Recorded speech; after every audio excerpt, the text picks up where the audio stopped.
Good morning, everyone, and welcome to the second week of Morning Mindfulness. I'm Dr. Jessica Rizk. And I'm Dr. Diana Singh. And today we're back again. This time our focus is on choosing healthier strategies. We hope you enjoyed last week's focus on recognizing automatic responses to stress. So just before we briefly review last week's topics, we would like to remind you again to please send us questions you may have in between these workshops. So you could just shoot a quick email to the ABMF charity if you have any questions for us. So last week, we emphasized the importance of recognizing how your body reacts to stress. In short, recognizing your responses to stress before they happen can increase your ability to recognize when you're having a stress response. This can enable you to reach out for help earlier, which may lessen the negative impact of stress on your health. We hope you had no issues accessing the planner so that you could fill out your own responses. But again, if you did encounter any issues, please just let us know. And you can, again, shoot a quick email to the ABMF and let them know as well. So last week, we explained in brief the difference between stress, stressors, and distress. We also talked about the importance of recognizing our automatic responses to stress. In particular, the different kinds of physical responses when introduced to stressors, such as lack of energy. We also covered behavioral responses to stressors and emotional responses to stressors. So since last week we spoke about all the different ways that we react when we are exposed to stressors, this week our focus is on how we can choose healthier strategies that we can embed into our daily lives and to help us reduce the impact of stress on our lives. We invite you at this point, even before you look at the planner, to just pause and ask yourself, how do you normally cope with stress? In other words, when you're feeling stressed out, what do you normally do to try and relieve the effects of stress? What does that look like for you? Maybe for you, you try to get a good workout in. Maybe you listen to some music and just dance it out. Maybe you get your creative juices flowing and you draw, you paint, or you create a craft. Whatever it is, we just invite you to meditate on that for a minute. The reason why we ask you to reflect on the strategies that you choose when you are stressed out is because it's important to understand how our choices can reduce or increase the impact of stress. So just keep in mind that many of the strategies that are suggested to you through the planner are evidence-based approaches with things like mindfulness, practicing gratitude, and deep breathing, but others that you may see are more practice-based approaches. So what that means is that these kinds of activities are shared by those who've used them successfully to manage their own life stressors. What you'll find if you turn to page 9 in the Great West Life Planner is that there are actually many strategies that can help reduce the negative impact of stressors. So what you see in this table, again, is not an exhaustive list of potential strategies, but just some that might help prevent or manage your stress. Just as a reminder again, not all of these strategies that you see here will work for you necessarily. In fact, you may find that some might cause you more stress because they're not calming or even enjoyable to you. You may try others out, or you may see others that may have neither a positive or a negative impact for you. So just be mindful of that. That's why it's very important that we first want to ask you, before you even begin to fill out the planner, is what healthy strategies are you currently incorporating into your daily life? Maybe this is something that you do on a weekly, a daily, or even a monthly basis. But whatever it is, now is the time to acknowledge that. So just to give you a little personal anecdote, when I filled out this planner, it really reminded me of how far I've come personally in terms of choosing more healthier responses, but yet it also reminded me of how far I still have to go. So about 5 years ago, I found myself in a really kind of dark place. I found that I was very stressed out, due to personal events that were happening in my life. I found that I was kind of negative and just sad all the time. And so I just remember making the conscious choice to myself to begin to choose healthier ways of dealing with stress. And some of the things that I decided to do and to look more into eventually were adopted into my own life. And there are strategies that I was pleasantly surprised to find when I was filling out the planner. So for example, more meditation, more mindfulness programs, also more exercise and more gratitude. So for instance, I started doing yoga on a weekly basis, and I began to keep a gratitude journal just to remind myself of all the things in life that I'm truly grateful for. And some of these strategies, again, you can see here on page 9. But also if you go to the next page, page 10, there's a couple more. And don't forget that you can add your own responses if you don't see them listed here in other. And I love this point that I saw on page 10 about making an effort to dress so that you feel good about yourself. And I think how important is this, especially in a time like this when we're quarantined, we're stuck at home, we're all probably feeling lethargic. It's important to take that time to make yourself feel good, and whatever that looks like for you. One of the other things I did notice when I was filling out this planner was that there were things that I was already doing that I just needed to do more of. So for example, to continue to hydrate myself more, to take breaks whenever possible. And of course, it's always good practice just to laugh, sing, and dance and enjoy life. So I'd like to turn it over to Dr. Singh. How about you? Are there any sort of strategies that you incorporate into your own life?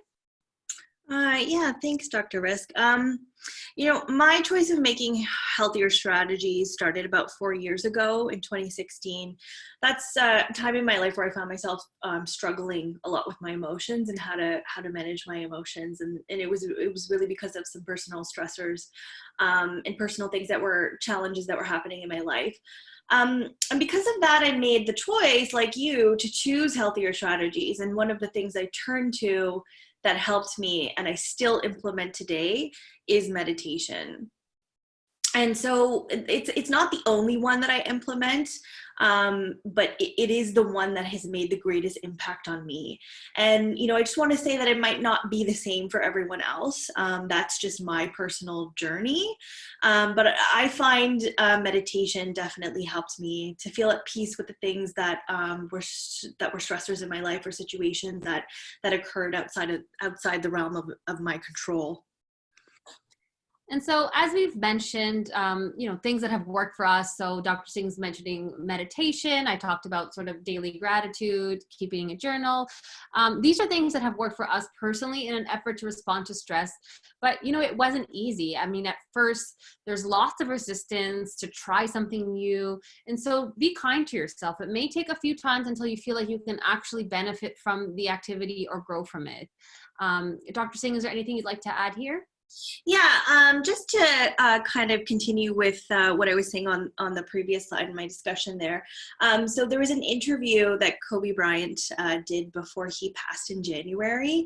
And I feel like, in this video, he makes such an important and powerful statement about meditation that, I myself would never be able to explain to you or put in words. So I just wanted to take a few minutes to play that clip for everyone.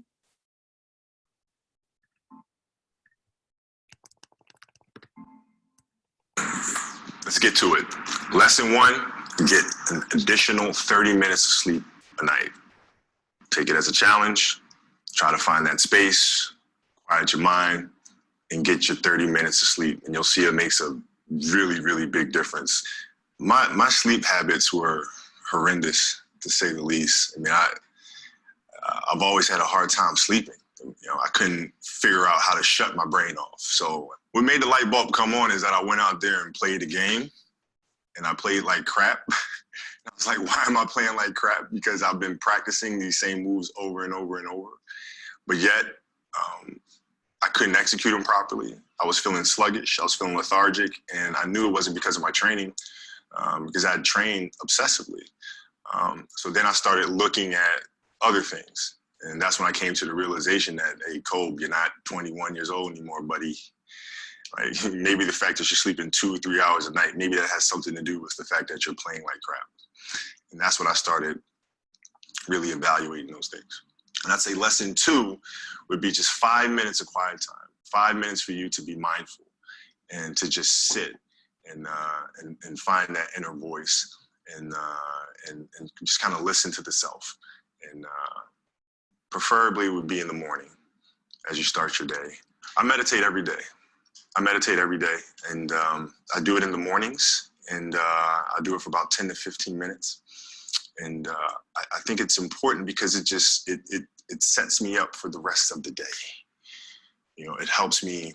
It's like it's like having an anchor.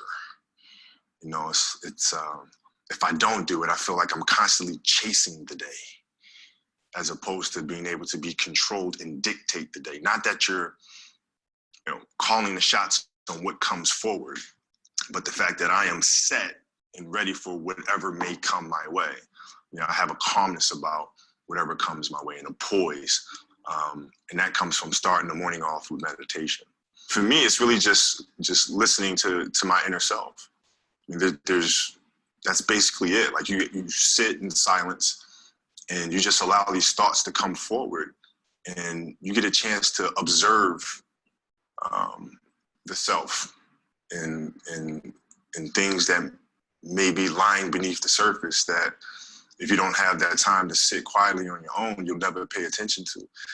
Because if you think about it, the reality is we're paying attention to so many things that are going on around us.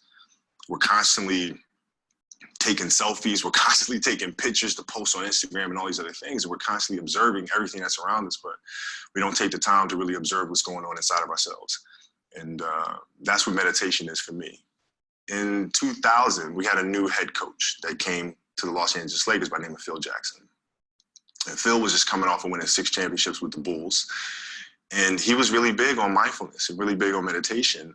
And it wasn't an option for us. So we'd sit in our film room and he'd turn the lights out and we would meditate as a group. And he'd teach us mindfulness. And it really connected with me because he was teaching mindfulness through something that I was extremely passionate about, which was the game of basketball. So it was told through the lens of this is going to help you here. And so I had this curiosity about it.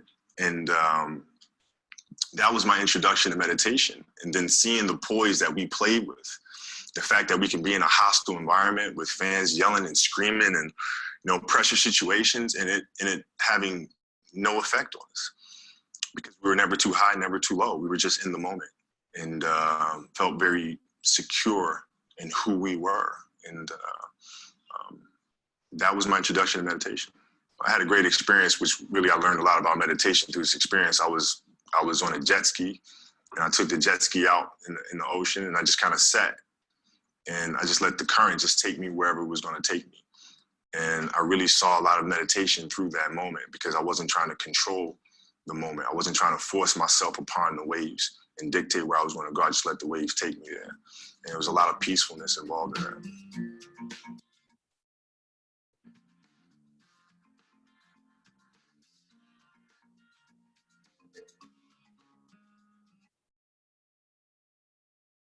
Wow, those were such powerful words. Thanks, Dr. Singh, for showing that video clip to us. So at this point, we invite you now to relook at the planner again, but this time with an eye for things that you think you can try to incorporate more into your daily life. So for me personally, after looking at this list, I was reminded of how much more activities and strategies that I can try to do more of. So definitely reading more, spending more time in nature, and in particular with animals. As a reminder, there's going to be an infinite number of activities that you can do. And so the point here that we want to stress is that it's not to do everything. It's not to take this planner and check things off one by one, but really it's to find what works for you and just continue and explore new things whenever and wherever you can. And just as a reminder, by including these healthy responses into your regular activities, you not only help yourself build more resilience in your life, but you may be able to help actually alleviate stress in different kinds of situations that you might encounter. And so ultimately, the better that we are at handling stress and stressors, the happier we will be in the long run. And there's no ideal time to choose healthier strategies, but they definitely also should not be taken as medication, only when you're stressed. Incorporating these habits daily will be more successful in the long run, especially when you encounter times of personal stress. You will already be equipped with the tools to fight back. So we wanted to just take a few minutes to look at some other resources. So there's an infinite amount of resources available. One resource in particular that's mentioned in the Great Westlife Guide is called Workplace Strategies for Mental Health. The link to this one is on the slide here. The resource is called Take Your Break, and it offers healthy activities you can do alone or with others in 15 minutes or less in most settings. If you sign up on the website, you'll receive emails for practical and engaging break time activities that focus on helping to improve mental health at work. So these activities are focused on helping to improve the mental health of employees, including those who may experience depression, anxiety-related disorders, or excessive stress at work. You may not wish to do every activity if you sign up, so choose those that you think are a good fit for you in your workplace. And you might be amazed at the positive results that can be achieved by investing just a few minutes each day. So there's 3 categories for the resource. The first is calming. So the category of activities here helps calm the mind for those who feel pressure, overwhelmed, or anxious at work. It can help you refocus your thoughts through journaling, meditating, or other activities. And then the second category is energizing. And so these activities are for those who have repetitive or sedentary work. It can help energize both mind and body to help you refresh through activities that include moving, playing, and social connection. And there's also relaxation. So this set of activities is ideal for those whose work includes physical exertion. So this might help you relax through stretching, different types of arts or breathing, and it helps to prepare you to resume physical activity in a healthy way. And I just wanted to quickly note also that I think right now, as we're all sort of experiencing COVID, and not everyone is working from home, but those who are, I think that the energizing activities would be really beneficial, especially because as we work from home, we tend to remain sedentary.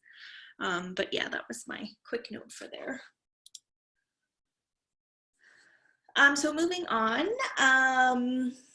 So this is a resource that we recommend to you that you check out.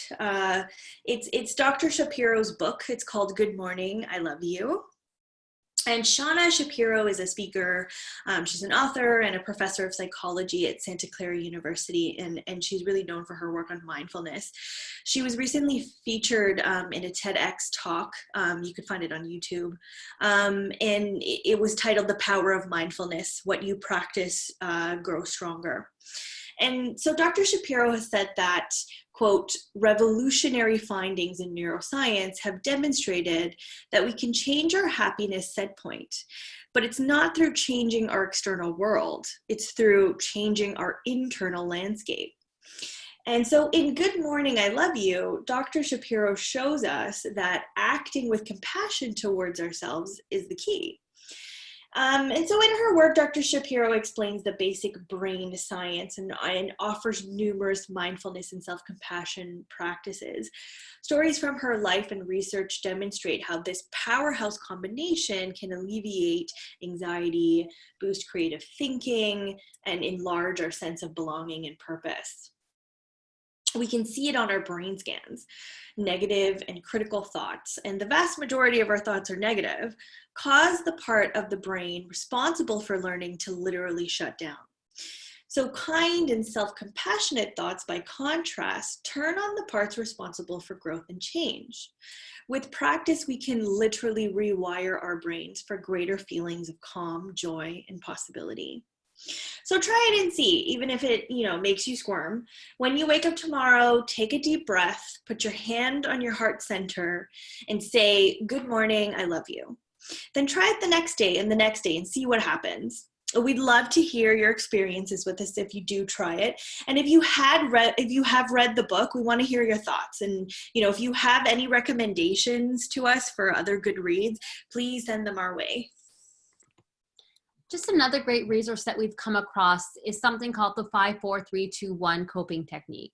It's simple, it's effective, and you can basically do it from anywhere at any time when you feel yourself sort of getting caught up in stress. So when you feel yourself getting stressed, you just stop and you kind of begin to acknowledge 5 things around you that you can see.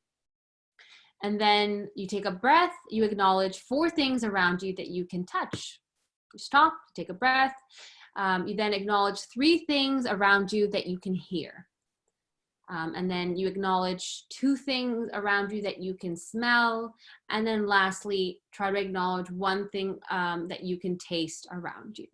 And again, we encourage you to try this strategy out. Let us know if it works for you. If you have other great coping techniques, we would definitely love to hear them. So just as a reminder, join us on Saturday, May 16th for a live Q&A. And please, we encourage you to share your stories or experiences. It's a safe space for us all to share those things. Perhaps strategies that have worked for you in the past that you would like to share with us. We really look forward to hearing from you guys then. So just a quick note, next week, May 17th, we'll be talking about recognizing and exploring our current stressors. So what are the triggers that we face? We'll be talking about everything from, social, physical, mental, financial, work and emotional, and we'll look forward to then also hearing your questions in the question and answer period on May 23rd. So please continue all to, stay well, stay healthy, and stay aware of your mental health. As always, we want to thank you for tuning in, and we hope that this has been beneficial to you. Thank you again. We will see you next week.